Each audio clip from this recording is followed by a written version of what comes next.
אהלן, אנחנו בסרטון נוסף של מציאת נקודות קיצון בפונקציית שורש, והפעם אני רוצה לקחת פונקציה שמעמידה אותנו מול אתגר אלגברי קצת יותר מסובך.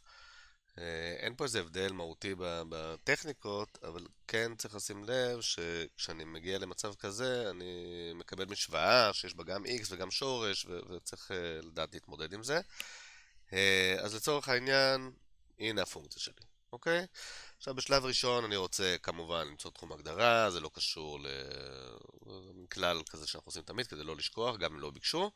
ובמקרה הזה x גדול שווה 0, מה שמעניין אותי זה מה שבתוך השורש, כל השאר לא רלוונטי. יפה, עכשיו אני רוצה לגזור את זה ולהשוות את הנגזרת ל-0. אז אני בשלב הזה הולך ואני גוזר ואני מקבל ככה. הנגזרת של x בריבוע זה 2x.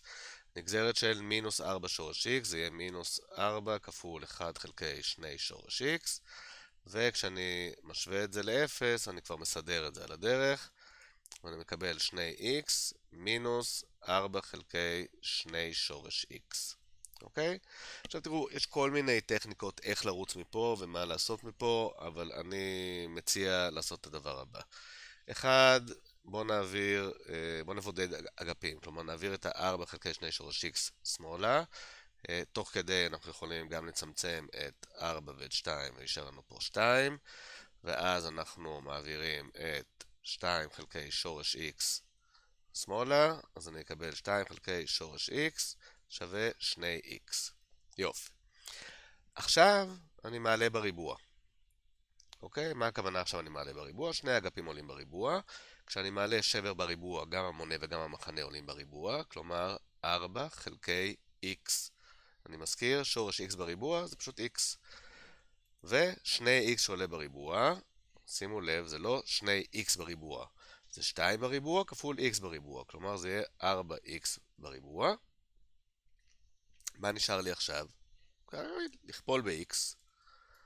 אני אקבל 4 שווה 4x בשלישית, אני אחלק ב-4, אני אקבל 1 שווה x בשלישית, ואני אעשה שורש שלישי בשביל לדעת ש-x שווה 1.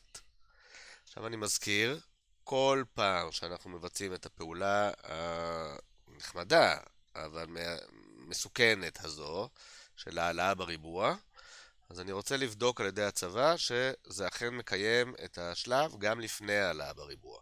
לצורך העניין אני אקח את 1 ואני אציב אותו פה, ואני אראה ש-2 חלקי שורש 1 שווה 2 כפול 1. 2 חלקי שורש 1 זה 2, 2 כפול 1 זה 2, כלומר זה בסדר. אבל לפעמים הפתרון ייפסל כי הוא לא מקיים את זה, אוקיי? אז תשימו לב, יש לי ב-x שווה 1 נקודת קיצון, או חשודה כקיצון.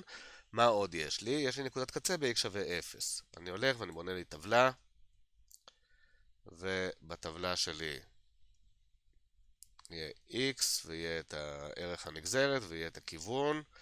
אני אשים את 0 שהוא נקודת הקצה. אני אשים את 1 שזה נקודת הקיצון, הרגילה, או החשודה כקיצון. ואני אקח ערכים ביניהם. עכשיו ברגע שאני מחשב בראש, אני מעדיף לקחת ערכים שהשורש שלהם עגול, אוקיי? אז לצורך העניין, אני אקח את 4 שיש לו שורש עגול, ואני אקח גם את רבע שיש לו שורש עגול, שהוא חצי, אוקיי? אבל שוב, יכולתי באותה מידה לקחת חצי, פה פשוט אז זה דורש שימוש במחשבון בשביל לעשות את החישובים. איפה אני מציב את כל החבר'ה האלה? אני מציב אותם בנגזרת, ובודק בעצם האם הנגזרת היא חיובית או שלילית. לצורך העניין, לוקח את 4, 2 כפול 4 זה 8, פחות 2 חלקי שורש 4, 2 חלקי 2 זה 1, זה יוצא חיובי.